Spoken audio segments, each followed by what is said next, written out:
Well, hello there, you. I'm super duper excited for you to catch this episode with myself and Danica Mckellar.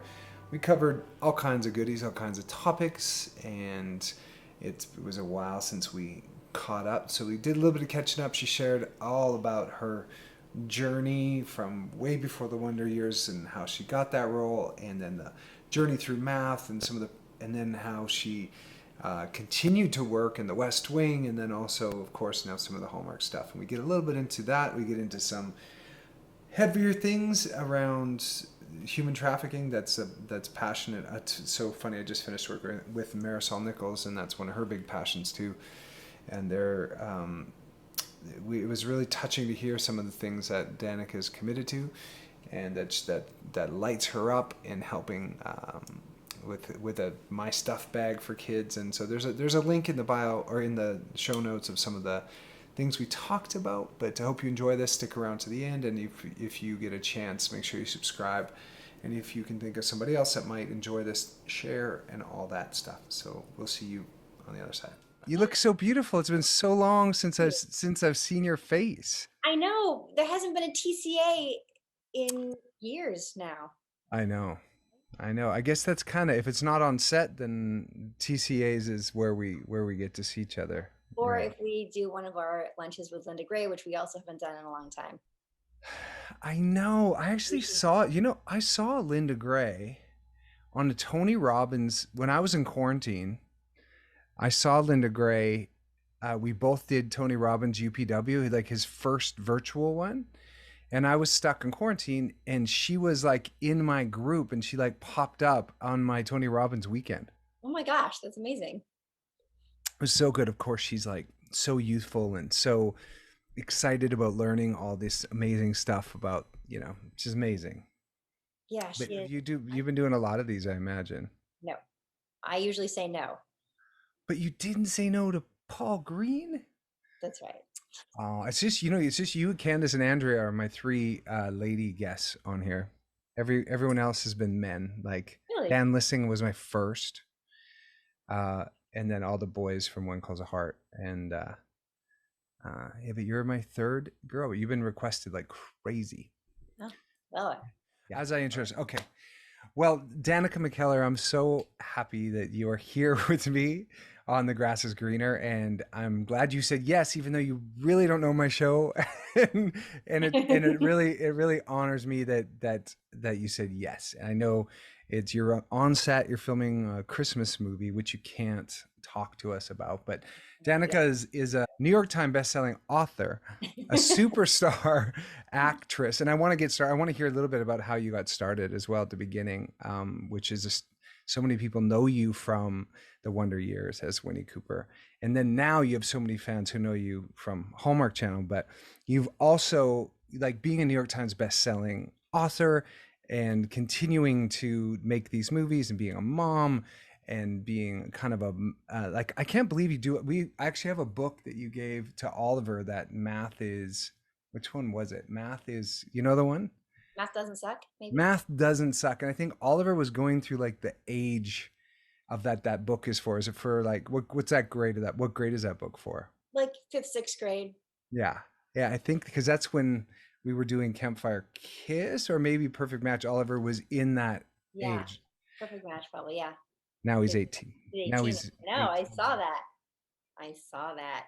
And Drago Draco. was Draco, right? Like Mhm. Krakow, which I Like, always get, like Aaron Krakow, like yes. which I always get wrong. I always get her name wrong as well. So Well, that's how I remember how to say her name is because of Draco. right, It's but the when you letter, the say letter A. The letter what, A. okay, yeah. And Yes. how old is he right now? He's 10. Wow. He'll be 11 though in a month. When I met you, when you guys came, he was obsessed with little garbage trucks. Yes, I Not know. not garbage trucks, but the bins, like the little blue Garbage bin. trucks and garbage cans.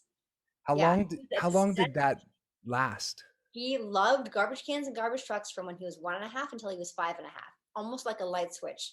And then he switched over to Star Wars, and now it's been a million other things.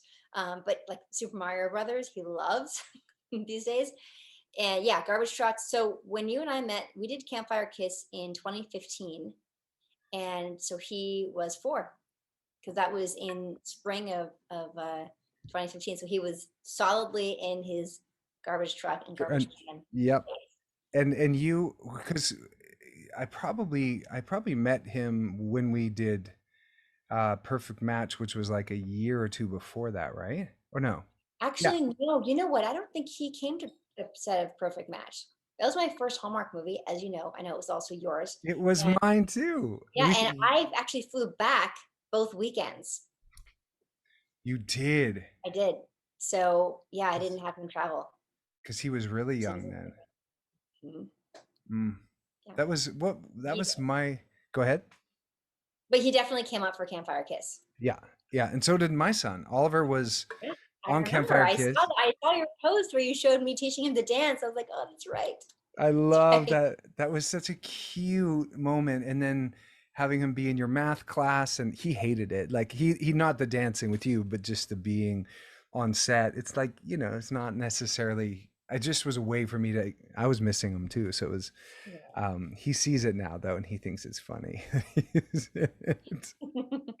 So how did that come? How did you end up? So like and we'll go back. I want to find out a little bit more about the things I don't know about you and the things that aren't easy to find about you. Like there's a time period after when Wonder Years ended, which everybody loves your character on there, Winnie Cooper. And it was like, I grew up with that too. It's such like, cause we're similar ages. I think you're younger than me, but there was a lot of people that grew up with that show and had a lot of the experiences that you were having, like through you guys, through you and Fred. And what I discovered is the character who played Fred's dad also got to play your dad on a Christmas movie. Is that right? Yes, Dan Lauria. How was that? That was great. That was wonderful. Dan Lauria and I are good friends. And So did you cast him in it? Was that like you, like, I need yeah, this guy? of Yeah. course. Yeah. Yeah, I said, hey guys, I have an idea. Because the dad role was such a significant role in that movie, and that's not always the case. So I just immediately thought of Dan. And, we're all so busy. It's hard to spend time with people that you want to spend time with. And so one good way to do it is to work together. Yeah. Yeah. It's silly, but it's our, I mean, just to, in terms of like my life, the landscape of my life, I am acting, I am still writing math books, I homeschool my 10-year-old, and I'm happily married. So there's a lot going on. It's hard for me to find social time for any of my friends. My Right. best friend, since I was 12 years old, lived across the street from me up until recently. And we didn't see each other that often. Like it happened, but it's just my lifestyle has been such that it's really hard to connect with friends. That's Yeah. something that I'm kind of going to try to work on. It's challenging because I have so many goals and so many like Yes. Yeah. worthwhile goals that Mhm. I care about genuinely. And now I've been getting more involved in trying to fight child trafficking, and I'm working on a project that's too soon to talk about, but that I would like because it's still in its nascent phases. I want to get more involved in prevention, education, and empowering girls to see the warning signs if they're meeting a friend online that seems to be too good to be true, and all the rest of it. A lot of that goes on. I mean, it's rampant, and it more so than ever when now that everything's gone more online. Yeah. And I've always been passionate about helping girls and young women to be smart and savvy, and I did that through my math books, and I continue to do that through the math books. But like I started writing math books for middle school girls and high school girls, and just to embrace your smarts and embrace your potential. And now I'd like to add to that for your online safety and just being Wow. savvy about when somebody, a predator, is saying all the right things because they know all the right things to say, and it's really scary. So that's another passion of mine. Oof. There's just a lot. And that's something that I learned more about during the pandemic Yeah. last year, because I was so just stressed out and angry just in general, and I wanted to channel my energy into something that because it's just so hard to know, like it's just hard to know, to sift out the information, good information from bad. I Yeah. thought, well, you know what, here's something clear that I can take all of my outrage and I can direct it to, let's stop this horrible, or at least hopefully slow down and lessen this horrible practice that's going on, targeting mostly girls. I mean, all kids, but mostly girls, and to help them get savvier. So I've been just learning a lot about it ever since then, and talking with different organizations and putting a lot of energy there. And also in the foster care system, because and encouraging people to adopt. And I don't know if you notice, sometimes on Instagram, I'll post a child who's waiting to be adopted. A lot of them are teenagers. And if they age out of the foster care system, then they end up not having a family. And it's just hard enough out there in the world to navigate everything when you do have a foundation to go back to. A lot of these kids, these teens, they end up, you know, with somebody who claims to want to take care of them. And really what it is something much more, much darker. So helping kids to not fall prey to that and fall into crime and homelessness and all sorts of stuff by finding them a family is just, to me, one of the most worthwhile things that I can do with my time. And so I try to do that. Do it at least a few times a month. I'll research a kid who's waiting to be adopted, especially an older kid. And a few of them have actually gotten adopted. And I don't know how much of it I had to do with that, how much I had to do with that, but I know that it helps, gets it in front of more eyes.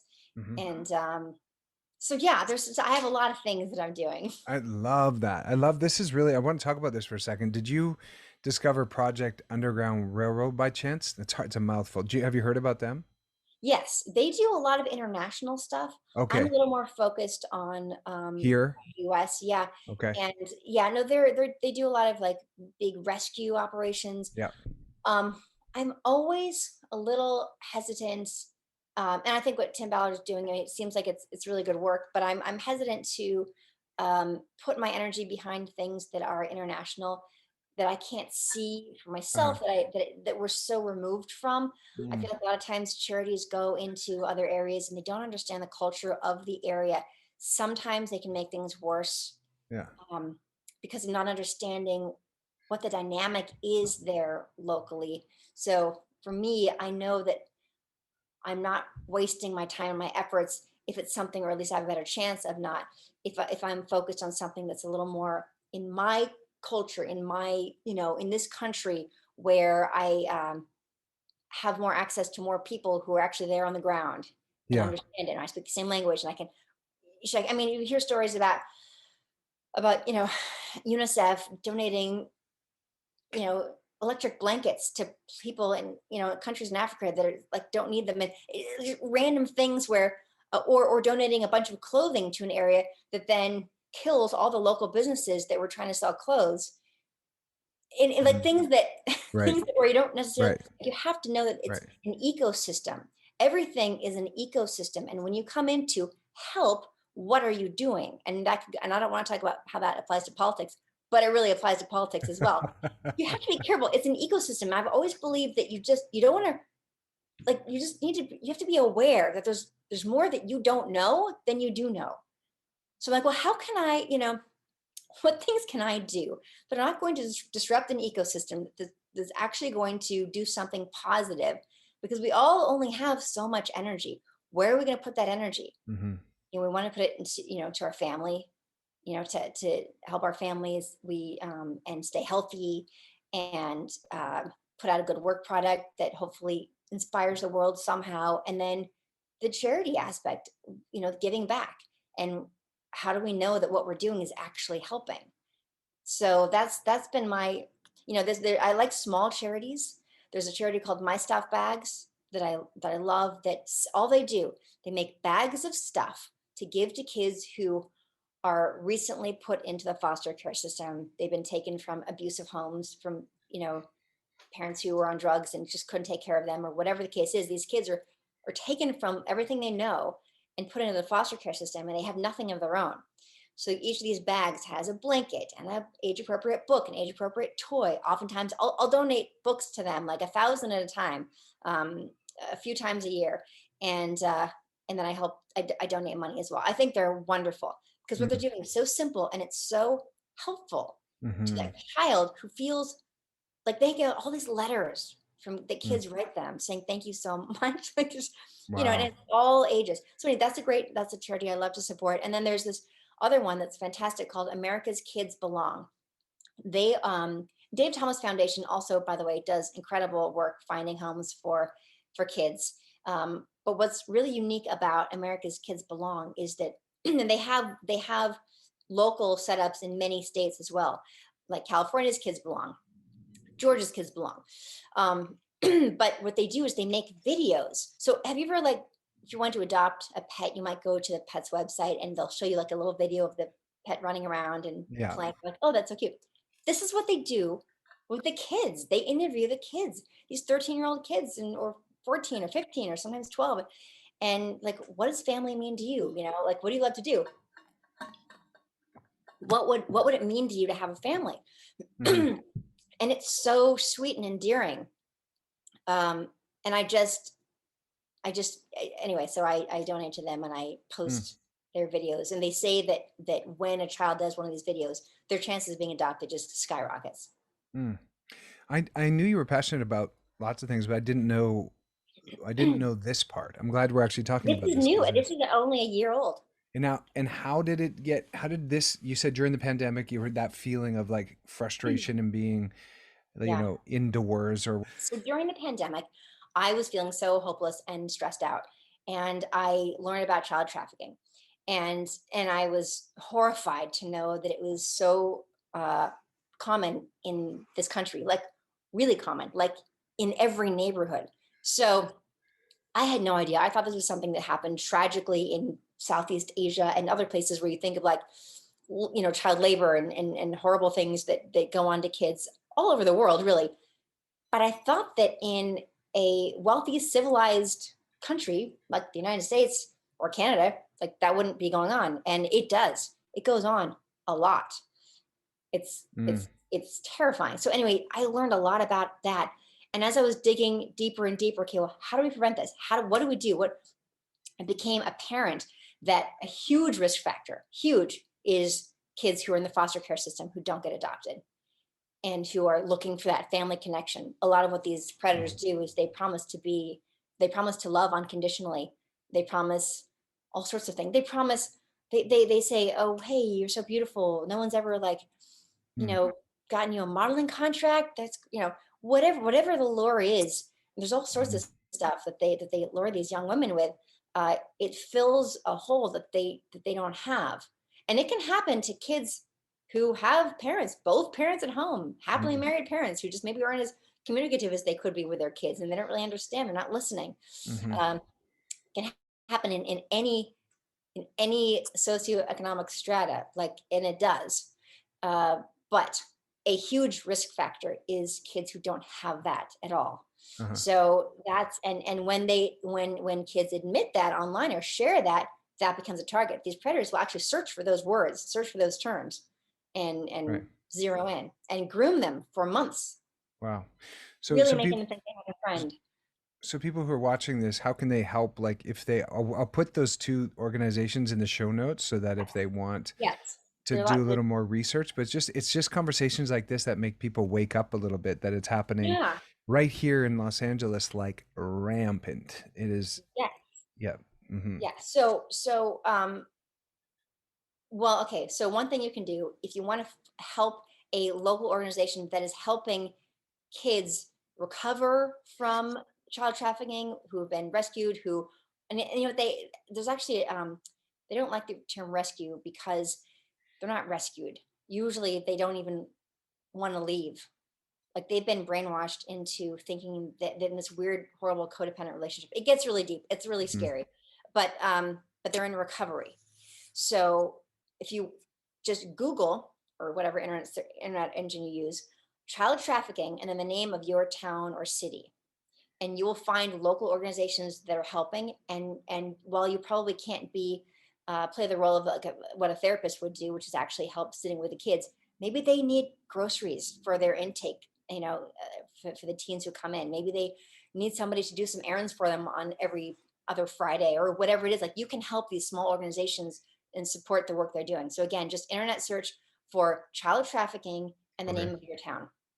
Another thing you can do is to support America's Kids Belong. And of course, it goes without saying, if you can send donations to these places, that's always Right. great. But if you just in terms of like how you can help beyond that, or instead of that, uh, if you look at America's Kids Belong website, and maybe they've got all the videos there. Um, scan through them. And when one of them touches your heart, share it online, Mm, share it to your followers. This is what I do. right. And, Cool. and it makes a difference. You could find these kids at home and keep them from Mhm. falling into dangerous situations like that. Well, I love that about you. And you've been doing things like this, like with your Mckellar Motivational Mondays. Ever you've been consistent with that. Like tell me a little bit about that for you. What got you started and what's sort of the best thing that's come out of your Mckellar Motivational Mondays? um, Gosh, I mean, I've been doing Mckellar Motivational Mondays, and it's not every Monday. I end up skipping sometimes, especially if I'm Sure. really busy. But Sure. I mostly do, Okay. and like sometimes it'll be on a Tuesday. I'll be doing one actually after, because this is a Monday that we're actually talking. I'll be doing one later, but it's really a little chance to sit down live with a few hundred of my followers, Hmm. however many people show up, and talk about some little tidbit, some little life hack that Yeah. helped me, that can help other people. And not only does it end up helping a lot of people, as far as I can tell, it helps me to reminds me Yeah. why it's so helpful. Yeah. So one of my favorite ones is a little tidbit that my dad shared with me years ago, that Dale Carnegie, it's in the Dale Carnegie teachings, and that is this: if you're scared to do something, whether it's public speaking or you're about to do a job interview or anything that makes you nervous, that you want to like push past your nerves to do, it could be anything. You think to yourself, let me at him, let me at him. And you just repeat that, let me at him. And I can't tell you how many times that continues to help me. I could have a scene that I'm concerned about, that I'm just feeling insecure about, that I'm about to do in a movie. Right. Let me at him. And guess what? It dissolves the fear. It melts it. It's I like gone. that. I love It's that. so good. It's so good. Another one is if your life is going through a lot of changes and you're feeling overwhelmed, it's and this one I don't remember if I came up with it or if I saw it somewhere. I can't attribute it like I can the other one, but Yeah. you just say, "Wee." It's like you pretend like you're on a roller coaster. You're like, wow, there are a lot of dips and spins, and I don't even know which way is up right now. I could either hold on with terror, or I'd be like, wee, Right. Right. Right. what a ride this Yeah. is. Crazy. Hmm. And kind of have that more playful attitude to change, because let's face it, the only constant in life is change. Even a little quote like that, maybe that's the topic. And I Yeah. always simple into one little thing. Uh, what did I talk about last week? Um, oh, like tips on like easy, quick things to boost your mood. And my main thesis last Monday was that oftentimes when we're feeling in a funk and we're just feeling like just overwhelmed by the world, just like sad, and especially these days with all the negativity everywhere, that it can be hard to both think of the thing that's going to make us feel better Mhm. and do the thing that's going to make us feel better.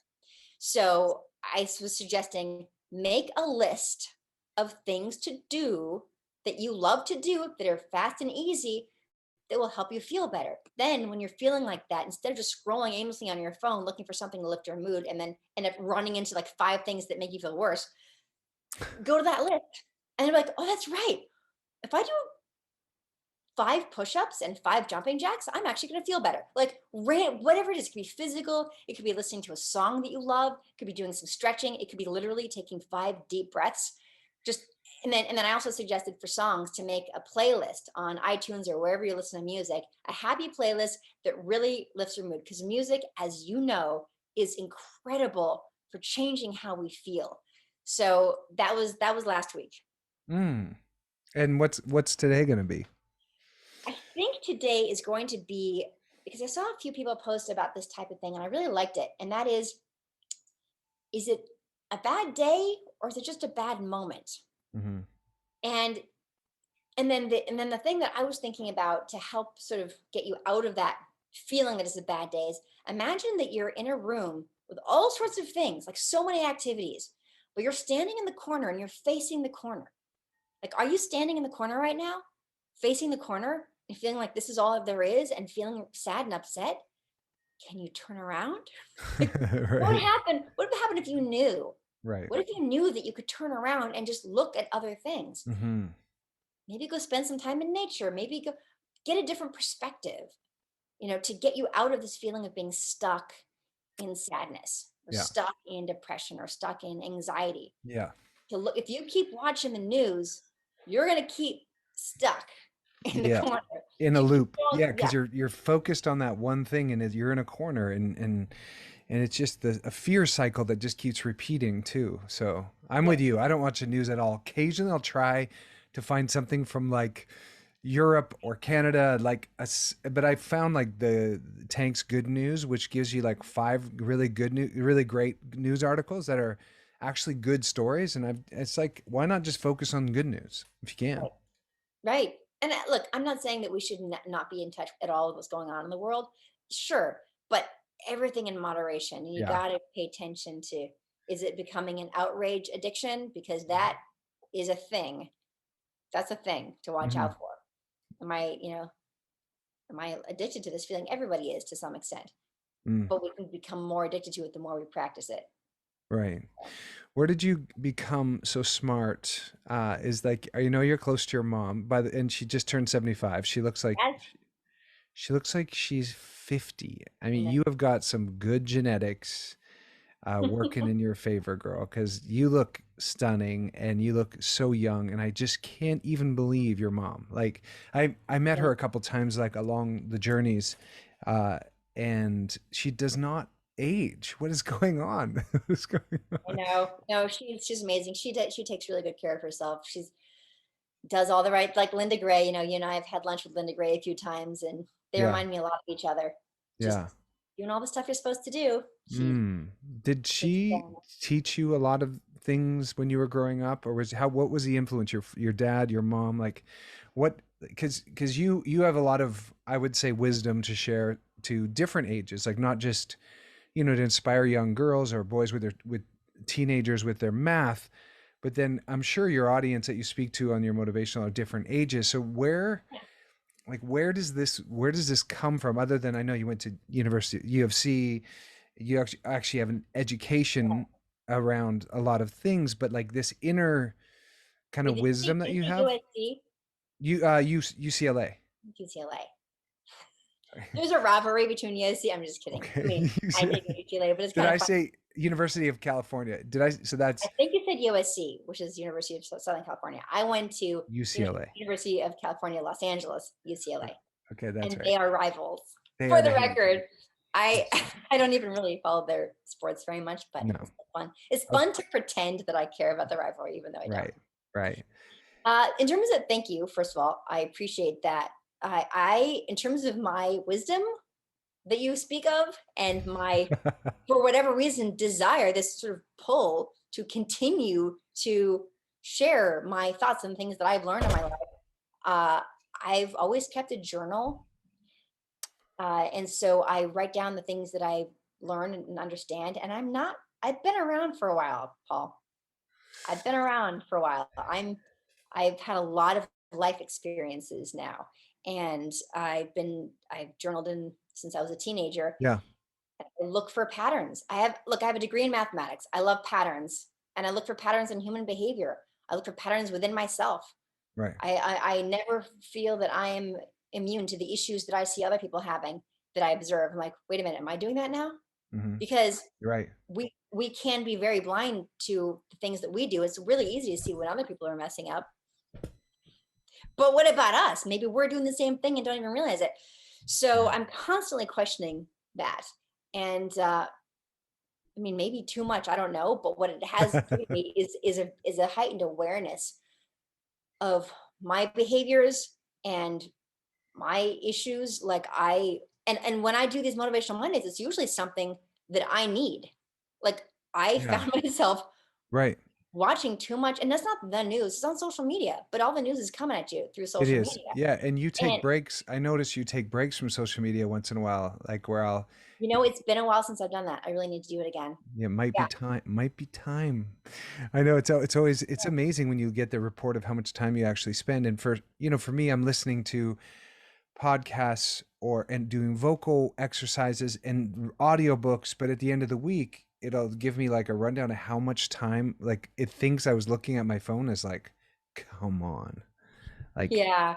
s- Well, it's a tool. Our phones are a tool now, but yeah, we can use it for all sorts of things. Yeah, I work out with like a timer app right. on my phone, and for interval training things here in Yeah, my hotel room, like resistance bands and whatever. yeah, I use my phone for everything. It's everything, incredible.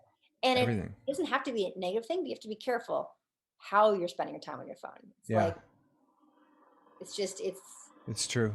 especially when things are, when businesses are closed and we're kind of staying home more or whatever, it's more and more dependent on our little glowing rectangles. Yeah, no, that's true. And so how important to you is fitness? You just mentioned it briefly, and I know a lot of some of the things you share in your social media is you working out, and like how what do you do to stay in such great shape, and how important is that for you? Is really Health is really important to me, more so than fitness. And but they really Okay. go hand in hand. Yes. So I try to find a good balance of fitness without like overworking out, because to me you can do, like, your body can handle it, Sure. but is it good for you? I'm not actually sure. So I try to stay toned and stay and work out. You know what I mean? Like, it can become an obsession of itself in itself. And but eating healthy is the number one thing I do for my health. Mm-hmm. Working out is number two.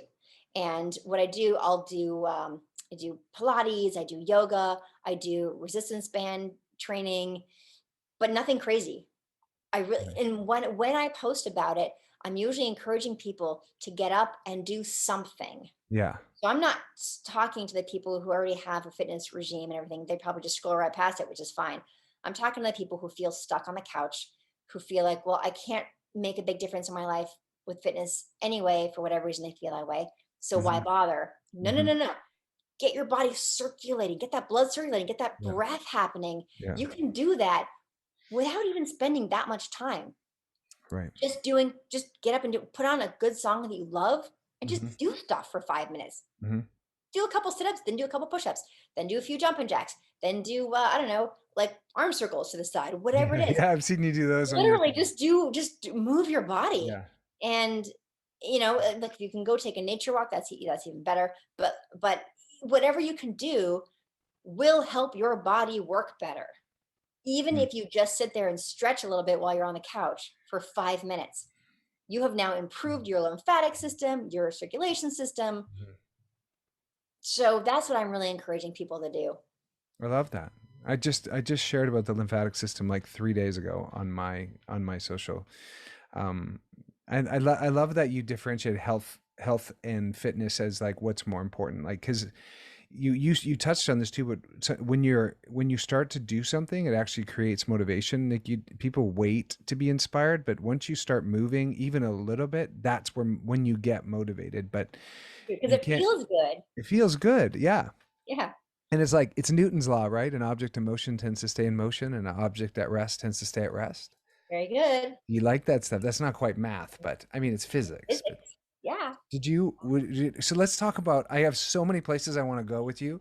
And there's so many, every little thing we say reminds me of something else, but I'm trying my best to like keep it linear, which is not easy for me because I am all, Give me your bullet points that you want me to cover. Like, what are the things you want to make sure we cover that we don't Uh, forget? well, no, I want to understand. I know you're born in California. I want to understand the journey from little Danica to Mhm. landing that role on Wonder Years, and Okay. then a little bit about what that experience is, because I know you've probably shared quite a bit. But then after Wonder's years ended, there's this gap from what I can tell where you weren't necessarily acting as much, and I Mhm. sort of want to know what was happening in there, and then how you came into the Hallmark family. So those are some of the bullets. There's a little bit I want to talk about your book that's coming out shortly and Mhm. celebrate you being a New York Times bestselling author.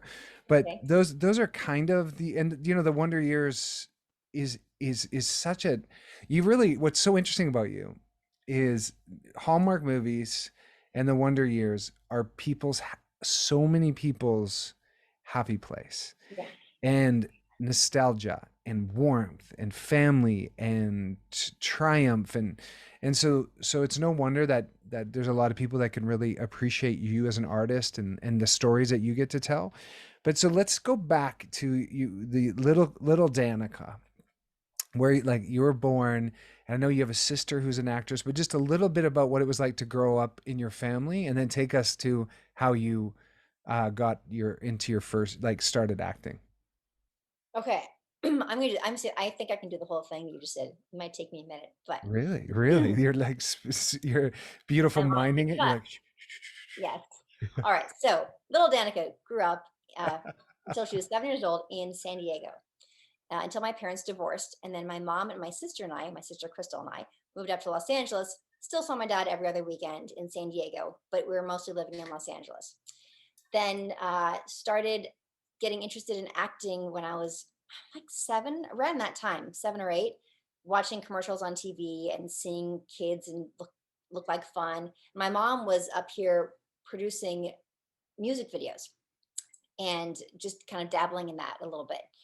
And so one of her friends is Leslie Ann Warren, and who said, "Hey, if they want to act, try Lee Strasberg Institute." So Crystal and I both went, and we would do these all day Saturday classes, and we just loved it. It was dance and on camera work and theater work, and we just loved. It was so much fun. And then we did a play, and Sutton Barth and Venari agency came to see that and asked if they could represent us, and we started doing commercials. My mom had a rule: acting was only to be a hobby. So no series regular auditions and no movie auditions and nothing that took us out of town. So the agent was like, okay, no problem. Uh, the Wonder Years, if you skip to a couple years later, because we did a few commercials, whatever. And I did a few episodes of a show called, The Twilight Zone. It was a reboot of The Twilight Zone in 1985. I was wow, and then the Wonder Years audition came up, but it was only for Winnie Cooper was only supposed to be a guest role on the pilot episode. So when we have our first kiss at the end of that episode, the narration used to say that was our first kiss and our last one together. And that was the last you were ever going to see Winnie Cooper. no, Well, and that's the only reason I was allowed to audition for it. So midway through shooting the pilot, the producers came up to my mom and they said, "We think that Danica and Fred have a really great chemistry and we want to extend a series contract to her." And my mom at first was like, "I don't know, I have to think about it." And she talked about it with me. She's like, this is going to change your life. And I just don't know if you want this. I'm like, yes, I do. And she said, all right. So she got me this really fancy, expensive lawyer who worked out some sort of loophole, because you had to sign a 7-year contract back then. And they could just, own you for 7 years. She was like, if you ever went out, just say the word and you're done. You're out. Don't worry. Just don't even give it a second thought. I'm like, okay. Anyway, so we went 6 years, and that was the Wonder Years. Now the Wonder Year, the reason that she's told me this many times, the reason that she was okay, part of the reason she was okay for me doing it is because the other moms were really down to earth. Joanne Savage, Jane Saviano, Marsha Hervey, and it was a lot of kids on the set. They all wanted their kids to be kids first, and they right, fought for their kids, and you don't see that a lot in Hollywood, right, unfortunately. right.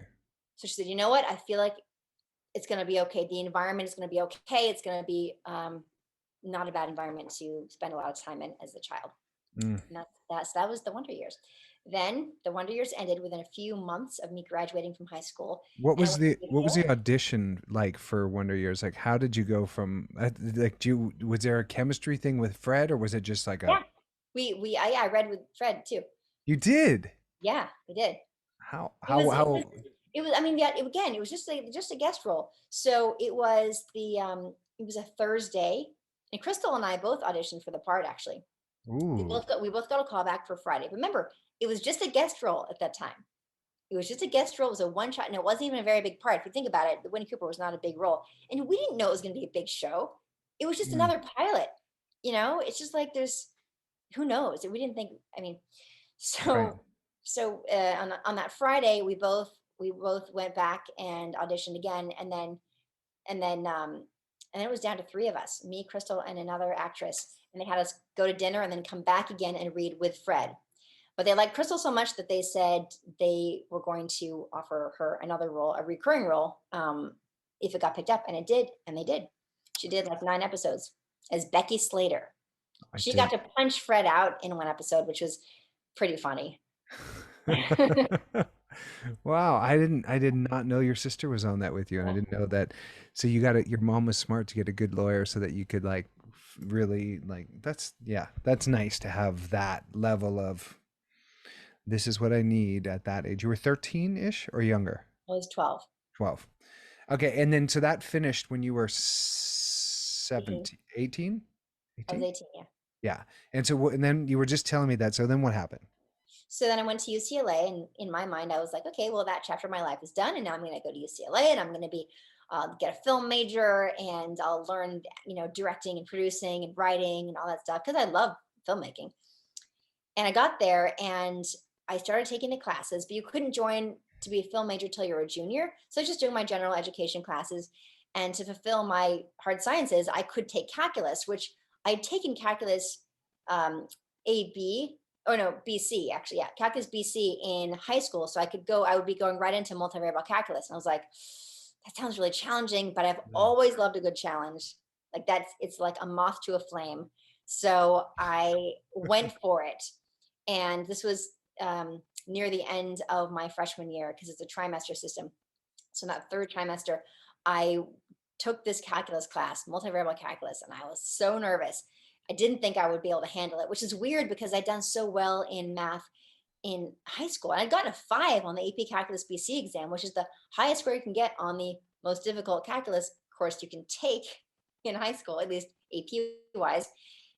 But I didn't think I'd be able to handle college math. And honestly, it's because I didn't look the part. If I look back and really think about it, looking around, I saw a lot of guys, and I didn't look the part.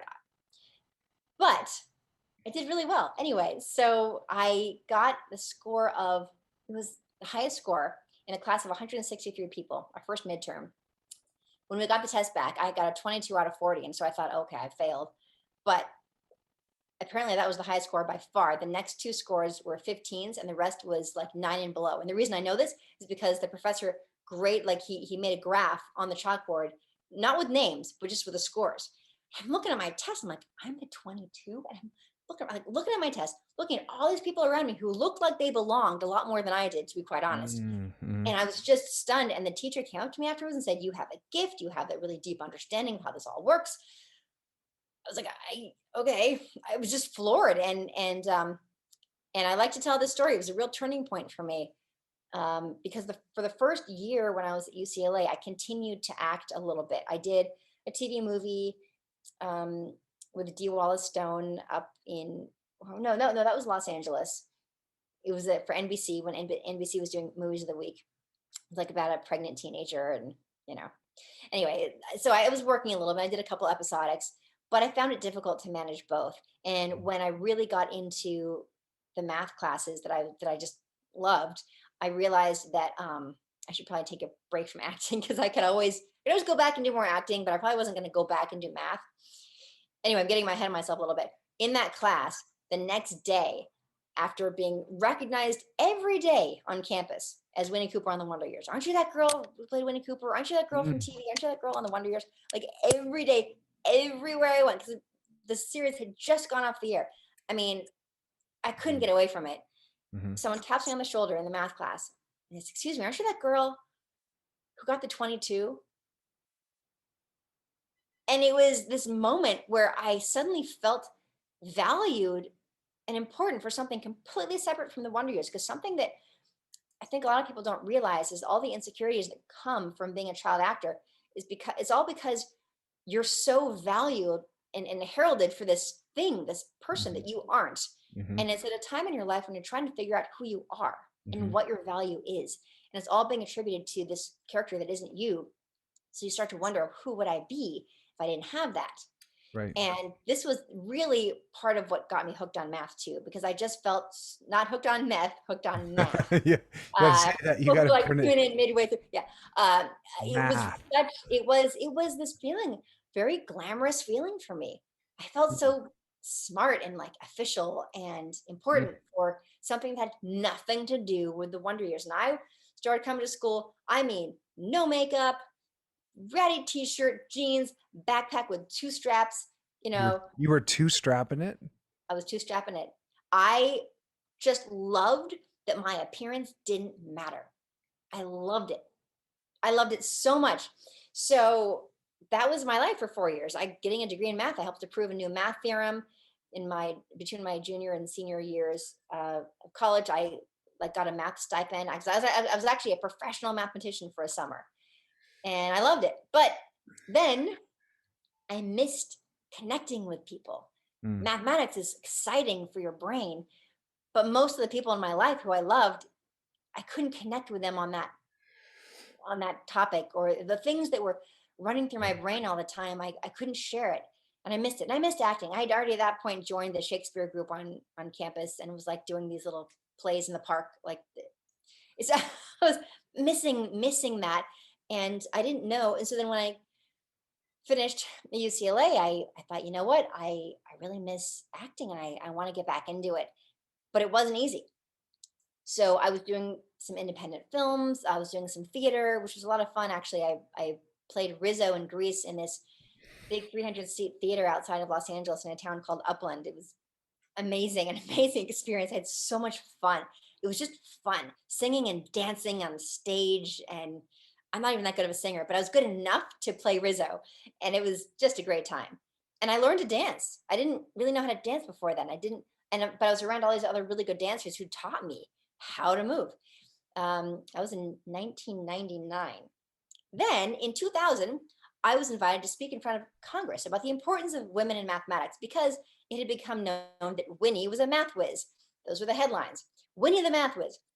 Right. Winnie grows up and studies math. Like, and people would ask me, why did you want to study math? Why would you do that to yourself? I'm like, I mean, I like a good challenge. And I was seeing all these women saying things like, I can't, I used to like math, but then there was this one test or this one teacher or this one class, this one experience. And after that, it was nothing.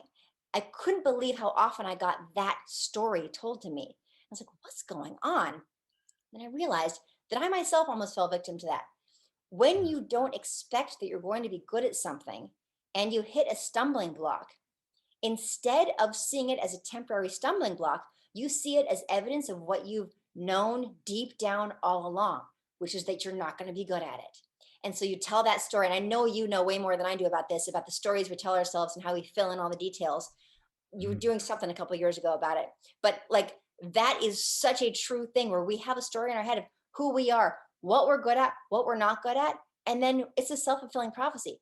So I realized I have to do something about helping women to not, and girls, not to think they're not going to be good at math just because they're female. This is insane. Like, what century are we living in? So when I got invited to speak in front of Congress in 2000 about the importance of women in mathematics, I was actually asked to go there by a commission who was trying to get more money for stipends for women in college. I'm thinking, well, it's too late by then. I mean, when I got to college, it was easy for me to get a stipend to work to do professional mathematics for a summer. It would have been easier only if I'd also been from a minority group. But being female, it was easy to get that money. It was like too easy. I was like, okay, did I earn this? So I went to Congress without even realizing, because as you know, Paul, I'm a very literal person. But back then I was in the heart of my very literal nature. So they asked me to go speak. It does not occur to me that they want me to tell them that we need more money for college. I got up there, I'm told I'm going to be testifying about what I think about the state of women in mathematics. I got the 100-page report. And in the report, it's clear that middle school is the time when girls start to shy away from mathematics. They're getting self-conscious. They wonder what other people think of them. It's that time when they're figuring out who they are. And that's when math gets harder too. It goes from being rote memorization to fractions and decimals and more conceptual things. Okay. So this is the time when girls start to lose confidence in math, not their grades, but their confidence starts dropping. And then inevitably it'll lead to them backing away from it and not pursuing it, and then thinking they can't do it. So I'm like armed with all this information. I read the executive summary that they gave to the Congress people who are there, congressmen and women who I'm speaking to, and it wasn't the entire Congress. It was a subcommission on technology. So I'm looking at the executive summary. None of that's in there. I'm like, who wrote this? This is saying that you need it in college. I'm thinking, no, at this point, I've already forgotten why they probably invited me out there, just that I'm here to testify and try to do some good in the world. So I get up there in the 4 minutes that I'm allotted to speak, and I say, okay, you guys, And my dad came with me. He just thinks this is the funniest thing ever that I said, okay, what I'm about to tell you is not in the executive summary. And I'm not sure if you had a chance to read the entire 100-page report, but I'm here to tell you what's in there. And the guy, he said, the congressman lowers his glasses and says, well, would you like to inform us? Oh no, why don't you enlighten us, young lady? Because I basically had unwittingly accused them of not doing their homework in advance of this meeting. So I'm like, okay, here's the situation. By college is too late. I was a math major in college and it was so easy for me to get money. However, if we have money to spend on this, let's give it to middle school teachers and also to on campaigns to get maths and better PR. And I said, I will be doing everything that I can to get math better PR because I'm in a unique position to potentially do that.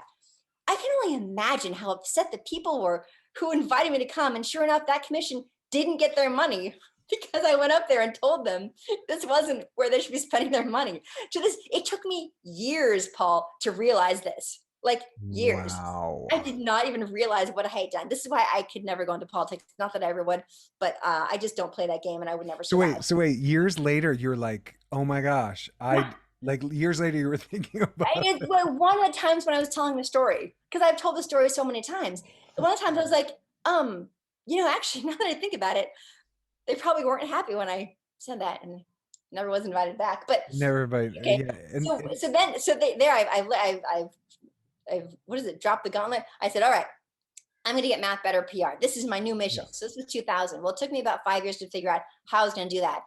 In the meantime, I started a website where at danicmckellar.com, I'd answer people's math questions. And I talked about it in interviews and any chance I got.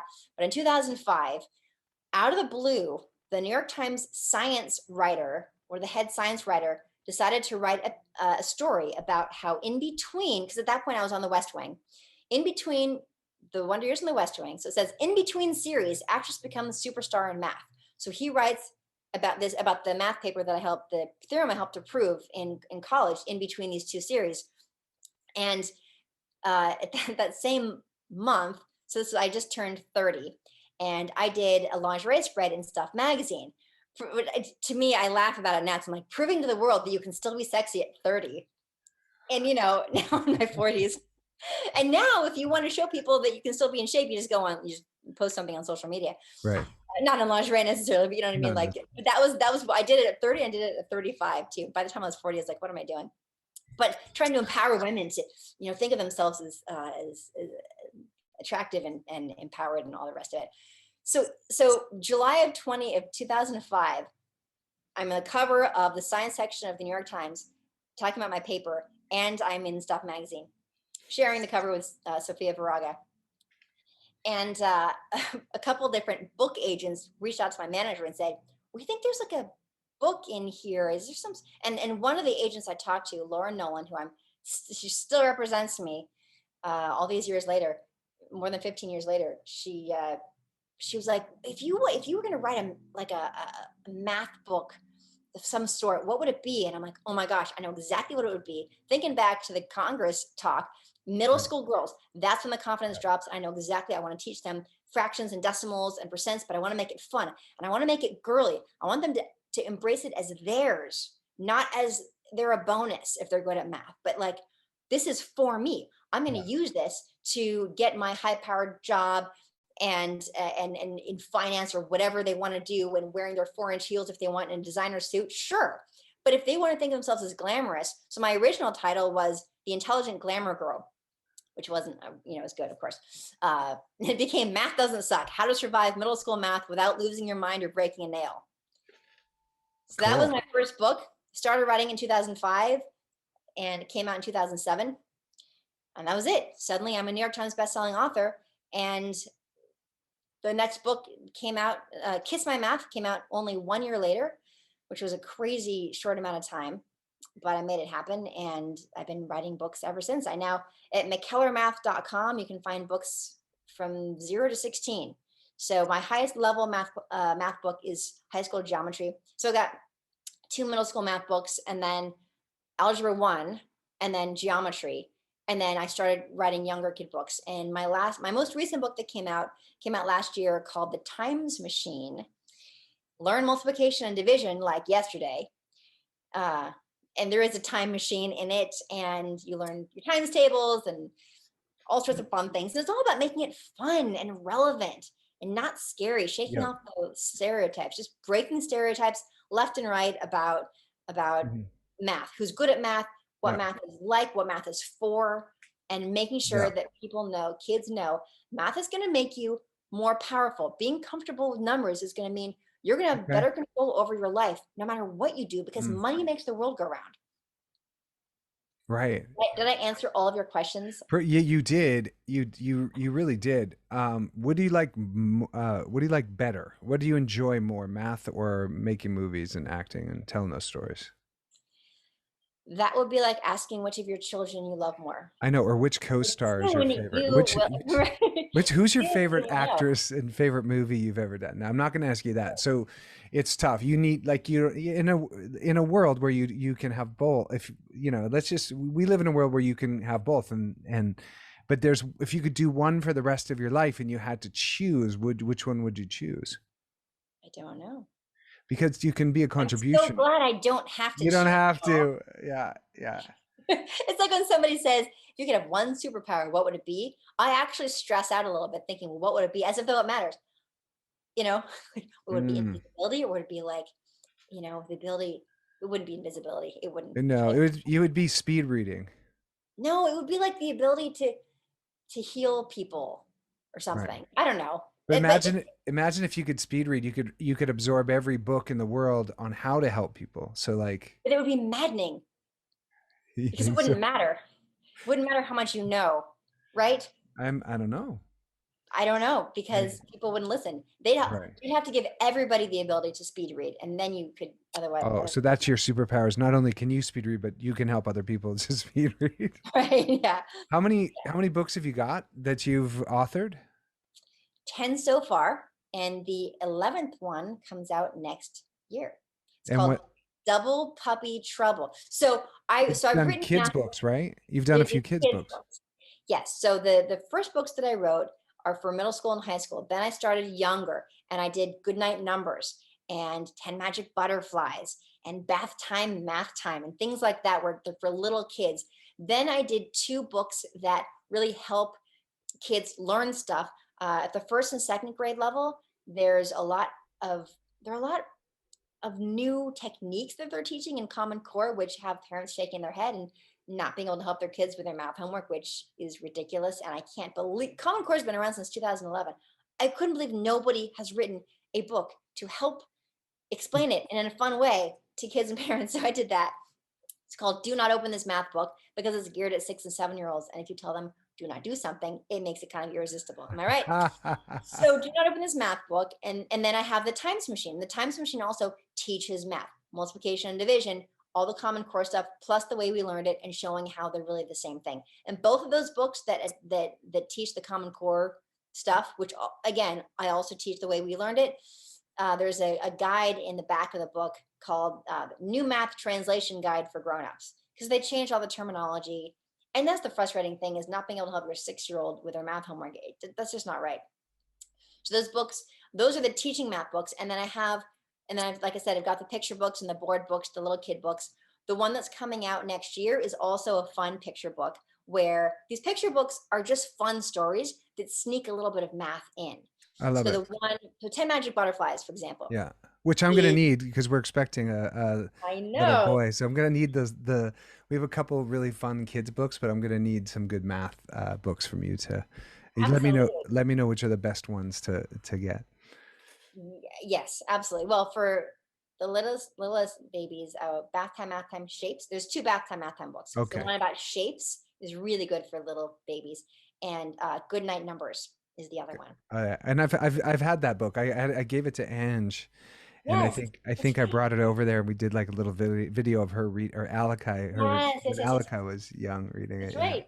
So those are the ones that for the smallest kids. 10 Magic Butterflies is great for like 4 to 6 years old, because it teaches different ways of making 10 from two numbers.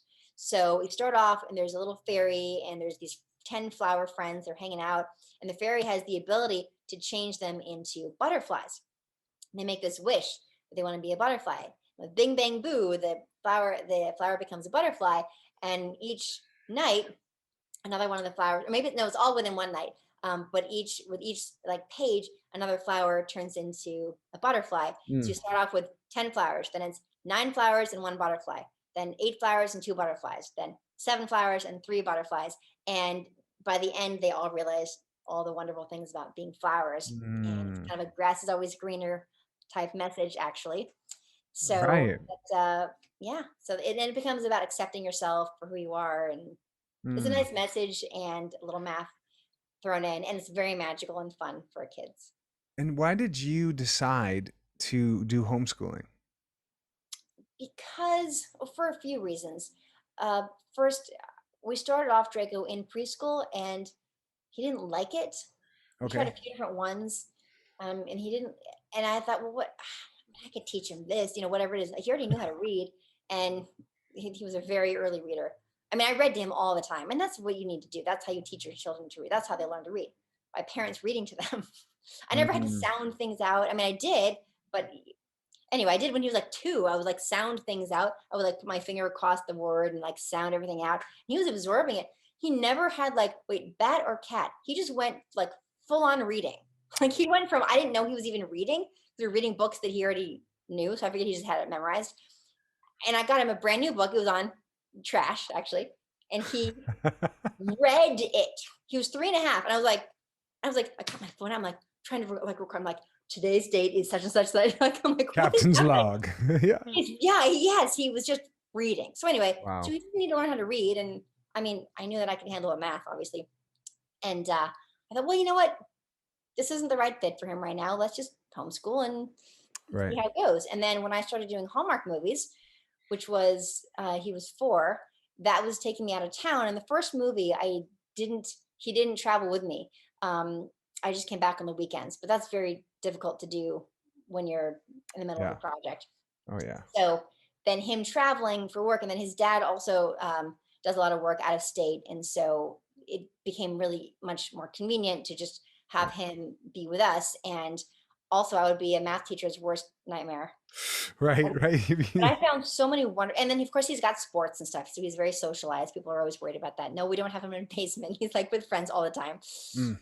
and so that wasn't an issue either. And I, I'm having a great time and he's having a great time and he's got a lot of friends and Yeah. it just works. But how do you manage your time because you're in a loving marriage and Scott's great. Most people don't know that Scott came up with the treatment for Campfire Kiss, which is Right. Yeah, he's such a very cool fantastic. little insider tidbit of and so you have that you're successful in which I think is the most important with being a mom and being a husband, right? At least from my perspective. And then how do you carve out the time to write that many books and be a producer and be an actress in the way that you are, and then take care of your body and then contribute to these charities and also the motivational Monday things? Like, what do you have a secret to bending time? Because it seems like the rules don't apply to you, Danica. You know what? Here's why. Again, I've been doing all this stuff for a long time. So if Okay. you look at time compressed, it looks like it's all happening at the same time, but it isn't. Um, uh, for better or worse, because Draco's dad and I are divorced, I only get Draco half the time. So on the weeks that I don't have him, I am a I'm a mad woman. I am working. I'm writing. Taking Right. meetings. I'm writing my book stuff. I'm doing emails. And then the week that I have him, every other week. So the week that I have him, I'm mostly just homeschooling with him. Uh, Mm.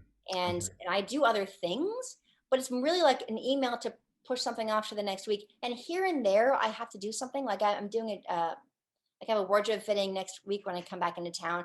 So Drake is going to come with me because that's obviously a week I have with him since I've been gone. So here and there. But guess what?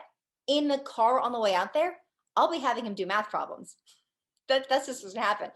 And he I'll Skype him a math problem here and there too. Like, hey, can you do this? And How is sometimes he at math? he's great at math. He's great Really? at math. Yeah. Now, is that something that he's like passionate about, or is it another world in there? Like No, he's a it's good just something reader. he can do. Yeah, exactly. He's just good at it, but yeah, I mean, and also that's part of it too. The type of kid that he is has made it easier to homeschool him. Right. I mean, he's not the kind of kid who's going to sit there and just like, give me my assignments, I'm going to do them. No, he needs my involvement, which is actually kind of fun. Sure. I still, even though he's like 10, I still will get one of his stuffed animals out and act outraged, just outraged that he has to do the homework. And that motivates him to do it. I'll be like, you shouldn't do that. This is horrible. Your mother is, why would you do it? She's like, no, she wants me to be smart. It's okay. Just, it's so funny. Reverse psychology still works. Thank Right, God. right. Makes it really fun.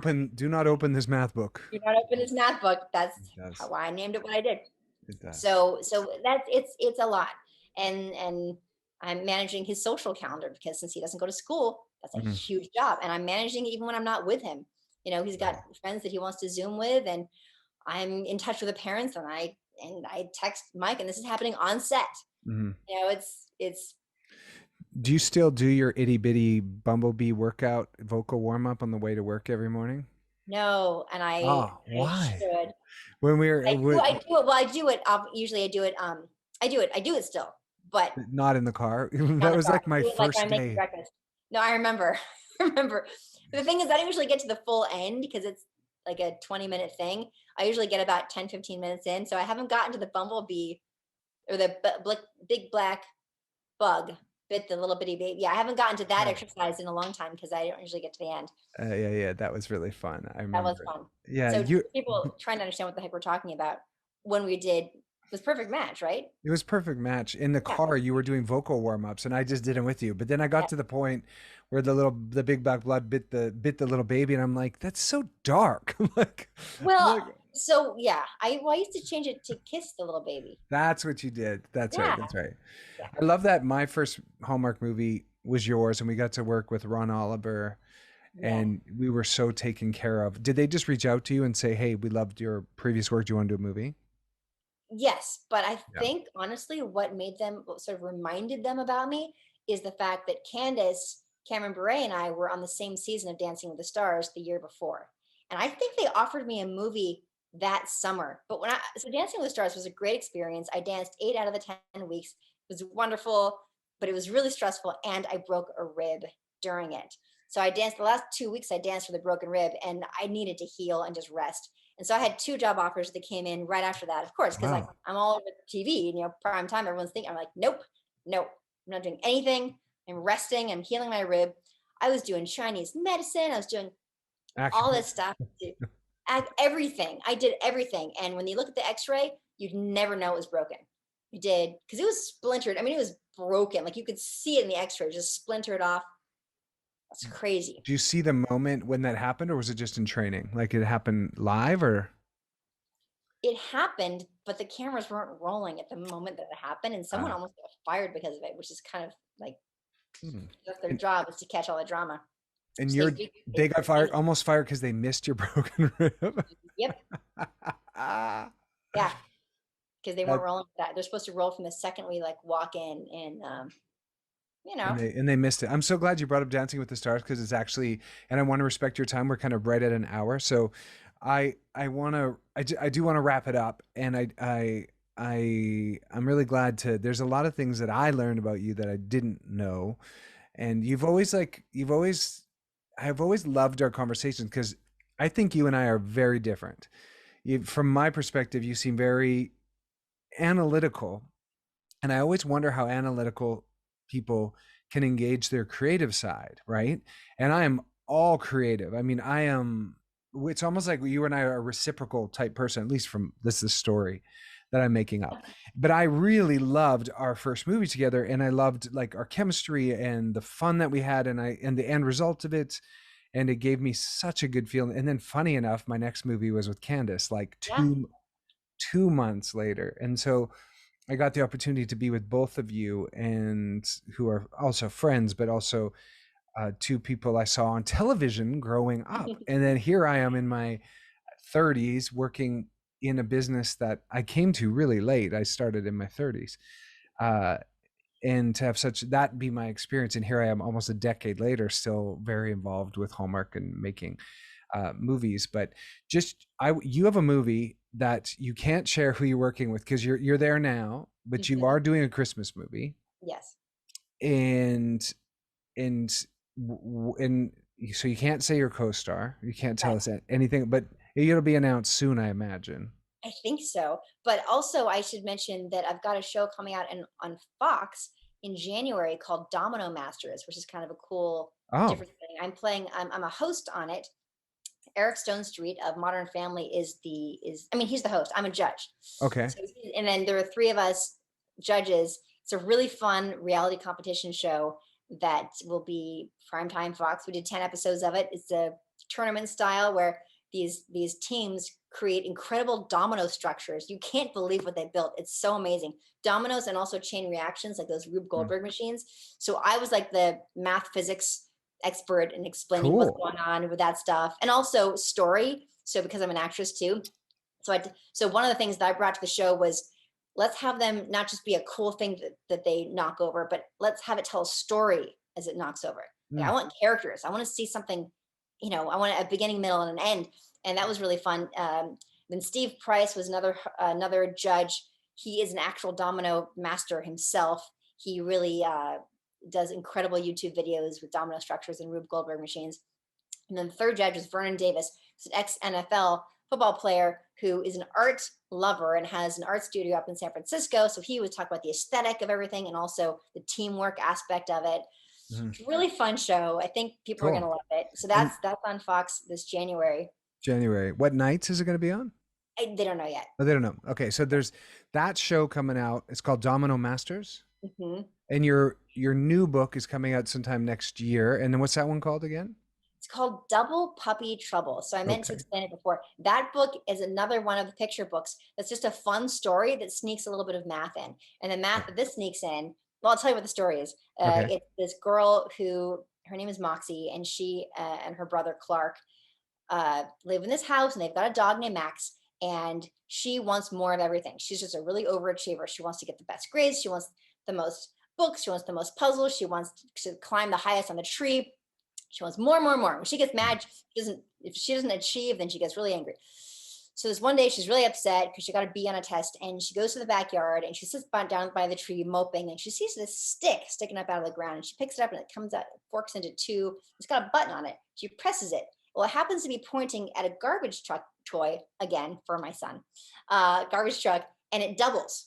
She's like, oh, she points at something else and it doubles. And then she learns that if she pushes it down and holds it, the thing will keep doubling. So she goes to the garden, she starts doubling all these flowers.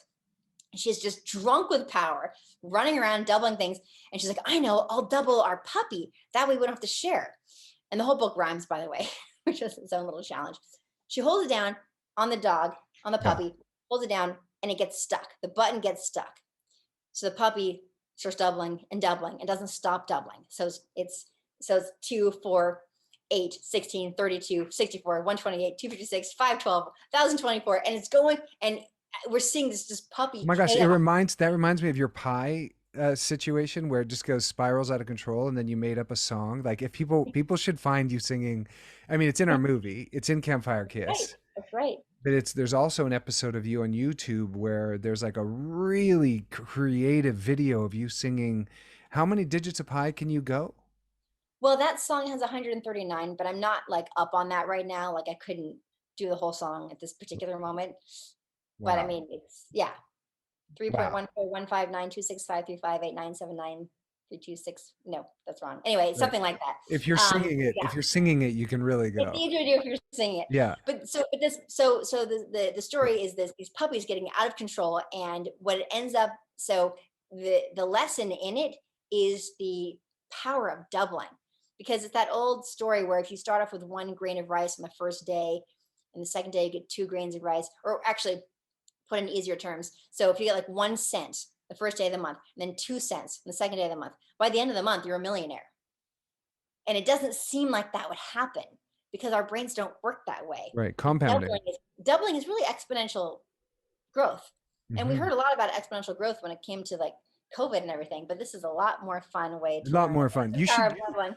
You should do a like teaching younger kids or even teens about compound interest, because if a Yeah. teenager who's 16 years old even put $10, $20 a week, that at a certain date, that's all going to double. And by the time they're 40 or 50, they're a millionaire. Like it does, even if they start with like a small amount, teaching that's like, why don't they teach Well, interest rates are so finances. low. Say what? Yeah, interest rates are so low and have been for a while now that it'll be very difficult to grow your money that way. Well, if you get an index fund, which takes the S&P or the Dow Jones, you can get 7 or 8%. That's been if you just bet. I'm talking about betting like the market, Right.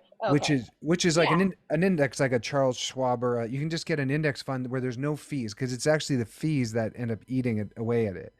So there's these Yeah. index funds that take the average of all that, and that average is 8% over the last 100 years. And but really think you should teach that compounding, Yeah. how important that is for Yeah, I mean, finance a book on how to be savvy in finances. This is something I've thought about doing. Suze yeah, Orman kind of has that market, but I'm not sure she's ever targeted kids. But yeah, target. there's a what? I said, yeah, let's target kids so that I don't understand why, Danica, in school kids aren't taught about relationships and about real health and fitness and about money. Like I don't with know either. This is part of why I homeschool. that's we're going to be homeschooling too, for sure. Awesome. Oh, for sure. Well, I have all the math books you'll need to do that. Okay, great. So if people want to find you too, you're at Danica Mckellar Yeah, I'm on Danica Mckellar at on Instagram, Facebook, Twitter, TikTok. great, I think that's it. But yeah, great. and then if they're interested in the books, if you go to mckellarmath.com, there's Uh-huh. a big slider button that I'm very proud of.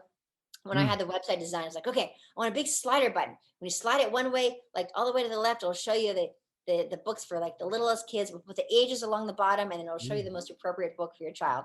So you can go to mckellarmath.com and go to the big slider button, and you can see what book is best for you and your family. Ooh, I love that. I love that.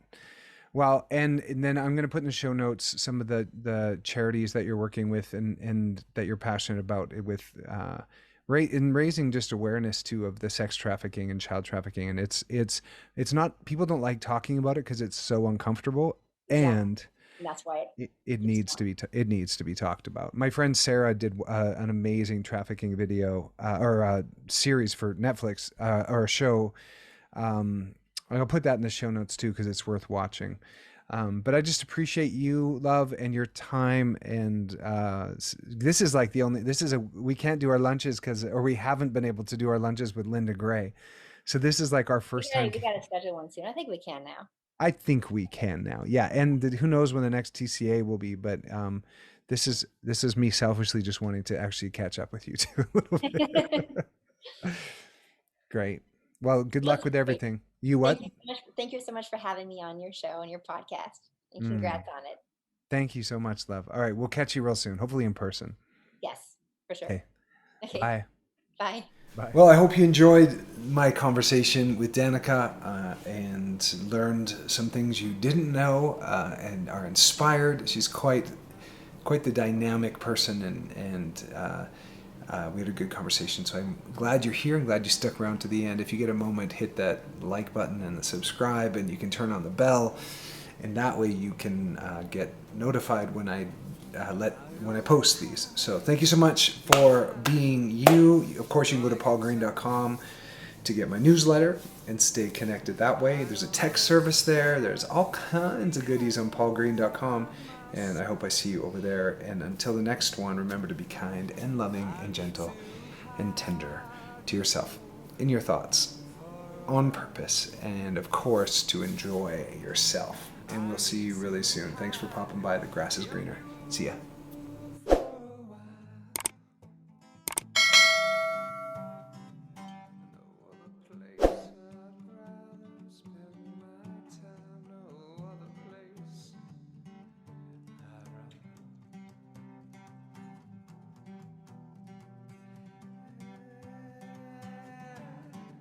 I always run myself to the ground. Things are different when you are around. I need to run to you for a while. I need to run with you for a while.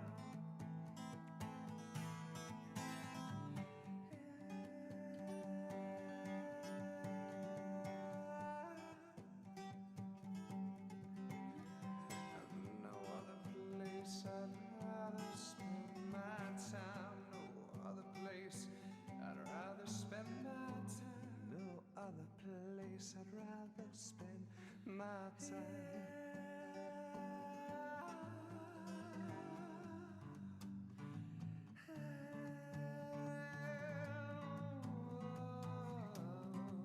I'll need to hide with you for a while. I need to hide on you for a while.